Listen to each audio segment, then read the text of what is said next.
যাবে। দেখো কিভাবে এত সহজে একটা জিনিস দাঁড়িয়ে গেল। ম্যাজিক। কি মনে হচ্ছে? চকলেট? না, অবভিয়াসলি মাটি। কি করবে মাটি দিয়ে? ও, কি বানাবে?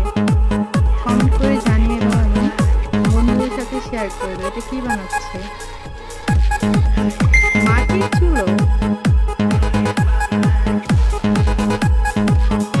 যারা জঙ্গলে থাকে তাদের অনেক কাজে আসবে। ওয়াও! দেখো এখানে কি করছে? গাছ দিয়ে ঘর বানাচ্ছে। খুবই ইজি ভাবে। বুঝছো? যারা জঙ্গলে থাকে তারা কিভাবে শেয়ার করে এটা কি করছে? কারেন্টের তারের সাথে খেলা করছে। ও, এটাকে কারেন্টে ধরে ফেলেছে। বাঁচাও, ওকে কেউ বাঁচাও।